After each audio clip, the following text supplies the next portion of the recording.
What's good, guys? It's Barney and welcome to the first video on this channel. We will be taking a look at the Harley Benton TE-20 today. Harley Benton is Thomann's in-house brand and the TE-20 is their entry-level tele line. And I'm going to basically talk you guys through some specs, after which I'll give you some sound examples, which will be followed up by basically me talking about things I don't like, things I like, and giving my 2 cents about everything related to this guitar. I should mention this will not be your typical demo where I'll just be playing for 20 minutes. It's more so aimed at giving you guys a rough idea of just give you guys some sounds in a variety of genres to see, okay, is that maybe something for me? Maybe it's not. And then basically just give my honest thoughts about this guitar. With that all being said, let's get into the specs. Okay, so in terms of specs, we have a limewood body with both maple neck and maple fretboard, black dot inlays, chrome hardware, 2 single coil pickups, obviously. There are probably some no-name China pickups. I don't think Harley Benton or Thomann on their website actually specify what brand or manufacturer those pickups are from. Other than that, we have 350mm fretboard radius, which is, I believe, around 14-inch for our American friends. And so you don't have like that typical Fender 9 and 9.75-inch fretboard radius, what they usually use, or I think even 7.5 sometimes. In terms of neck profile, Thomann says it's a modern C, so I guess it's not really a vintage neck either. So if you're really looking for that vintage feel, I don't think you're going to get this with this guitar. Now, with the specs out of the way, let's get into sound examples and talk to you guys in a bit.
I hope my playing wasn't too terrible. Was it necessary to put a telly with single coils and drop C tuning and doing some heavy stuff? No. Was it fun? Oh, absolutely. I'm gonna put, when I have pictures supporting my argument, I will just put those on your screen so maybe you can get a better image in your head of what I'm talking about. But let's start with the things I don't like about this guitar. And I think the biggest issue this has is tuning stability. The tuners are pretty bad. They feel cheap. They have, especially like the G string and the B string, have unbelievably strong dead spots. You can turn them around 4 to 5 times without something happening sometimes. They just don't feel nice. You don't feel like you're in control of actually tuning, so that's something that will have to be replaced quite quickly, at least in my opinion. The string trees are also not the best, just simply also because they don't actually make your strings go into the tuners or in the tuning packs at the same height, which is kind of the goal of the string trees. Brings me to the next point. The nut is, it's just a cheap plastic nut that's badly cut. It has like some leftovers of the cut still sticking out. It just doesn't look pretty, and I'm probably sure if you change the nut, that's also gonna give you a huge sound improvement. What I also think will need changing quite quickly is the input jack. It breaks essentially after the second time or third time using it. It's still working in a sense, but it's all loose. You cannot screw it back. It's just broken. It's what you'd expect of a cheap guitar. Just replace the jack as soon as possible and you won't have any problems. Now, going into the good stuff. Essentially everything else to make it very short. First off, the color is just stunning. It comes in a red candy apple metallic finish. It's a bit darker than what you've seen in the sound samples or the pictures I'm going to put up on your screen now. The neck is beautiful. It plays fantastic. It's got a beautiful grain both on neck and fretboard. I was honestly not expecting this. The frets are also very well done, no sharp edges, very well rounded off. What you have to expect when buying a cheap guitar is that they're a bit scratchy, a bit unpolished. I just took some steel wool and gave the frets a good rub, which solved my problem. Just make sure you tape your pickups off because you don't want any magnetic dust going into your pickups. As far as hardware goes, the pickups are... I wouldn't call them incredible, but I wouldn't call them bad either. They do their job just fine. Even if I wanted to, I can't think of a thing they do bad which warrants me replacing them right from the get-go. They're not doing anything particularly well, but they're not doing anything particularly bad either. The neck is is very, very smooth, but sometimes I feel like it lacks that bit of clarity you'd get from very high quality boutique kind of pickups. The neck is quite bright, very bright actually. That might also be due to the bridge. And let me tell you, putting that thing in drop C, I'm astonished by how good that actually sounds. If you're, even for the metal stuff, if you're not palm muting or chugging, it's actually, I think the open chords or power chords sound really, really well on those pickups. For chugging, I'd probably go for something else because they just don't have that oomph in them. The volume and tone control work fine for me. I think maybe they could have made the roll-off a bit more linear. What I really like is when you put the tone in 0, you almost have like this fuzzy kind of sound. Let's talk also about the bridge. The bridge is... My initial thoughts about the bridge were it cannot be that good just simply because it's not a typical telly bridge. It isn't string through body. It's just like put them in at the bottom and you have like a centimeter maybe of tension before it actually hits the saddles on the back. It's surprisingly good. The sustain is amazing. I have nothing bad to say about the bridge, other than maybe the chrome looks a bit cheap. The reflections are kind of distorted in quite heavily, I'd say. So if the only thing that's basically you don't like about this guitar is the cheap look of the bridge, then yes, go ahead and replace it.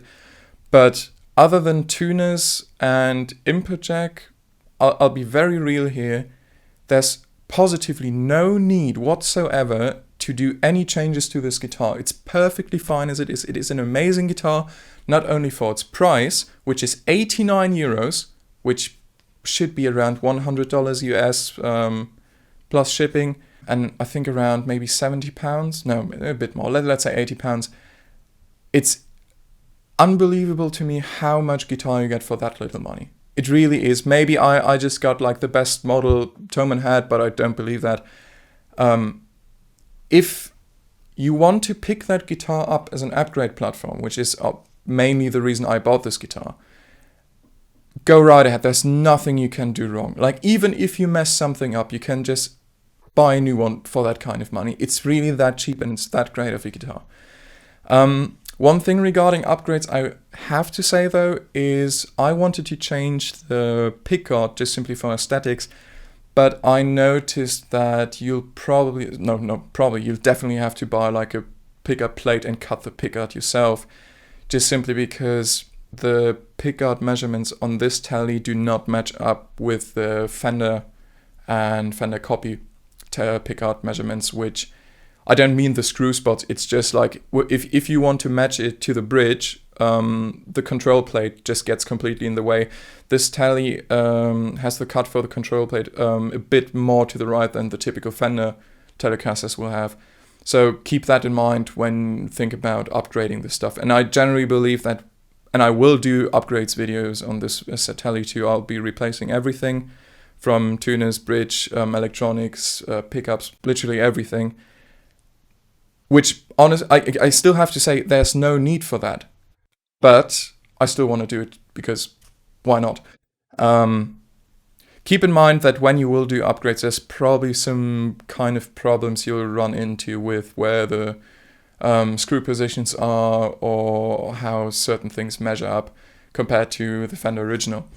With that being said, go pick one of those up. There's nothing stopping you. It's a fantastic guitar.